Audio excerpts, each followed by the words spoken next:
birthtracks is a website that I created in 2008. I was the really lead and only developer on this site, and especially in the beginning, and after several years, I had help with the apps, an iPhone app and an Android app, and with some big GUI.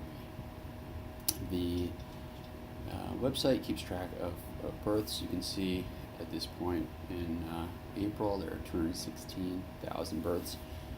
Roughly 1% of all births in the United States are kept track in birthtracks, almost entirely from midwives. It has something like 10% of the midwife market. And I'm just going to walk through the functionality just so I can have a record of this. So this is just the initial page, and there's a demo account. That's what we'll work on. Of course, there's registration and basic information. So I'm going to go to the live demo so you can see that. And in this demo practice, we can see, so the initial screen, there's some graphics and some relevant information and recent births. I can go to add a new mother, and I can put in all the fields. Okay, you can see there's a lot of things that it's keeping track of. And I could enter all that in. I can view my births, my practice birth. There's a lot here. And so I can see, and this is just a demo practice, which doesn't, I can see I had a couple births each month, and I can go back in time and look at them. Now stats, one of the heavy features that people use is the stats. So I can look at stats of my practice, or I can compare myself to all practices. There's lots of graphical features. I want a pie of mother's ages. So of all time, see, pretty responsive, pretty quick there. All of the LAMP server, all of that I put together myself, and manage that myself. So you can see that 29% of mothers were between 30 and 34, and so on. So it can make graphs of all the fields, and I can do comparative graphs. I can do some tables, because I can do specific things. But I want to do where the mother's age is between 30 and 35. So I can look at that, and we look at it for all practices.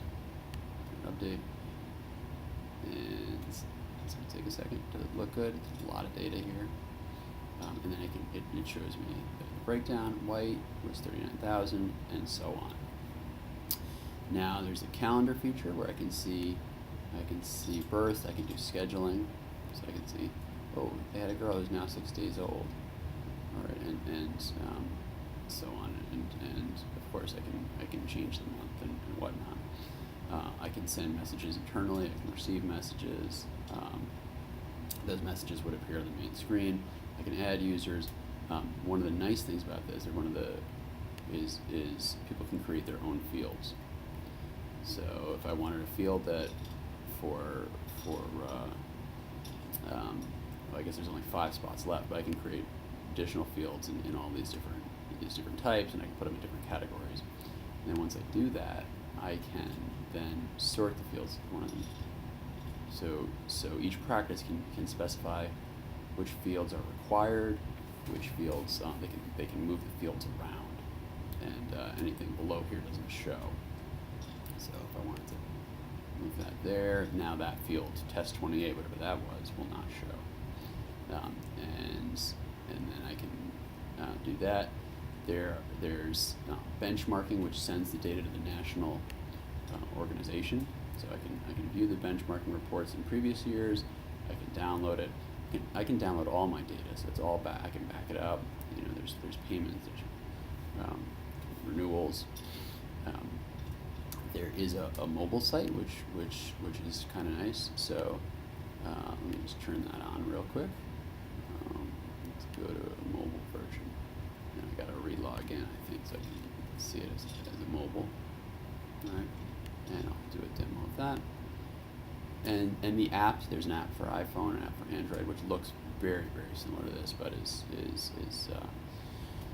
is device specific. I can add new. There's no stats on this, but I can add and view births, and yeah, so I can do it on the fly. And I can put all this stuff in a semi-nice format. It's still rather long, but it's just because there's a lot of data. I think most people will probably use this for the viewing features. And that's birth tracks. Very proud of it. 217,000 births at the time of our sale.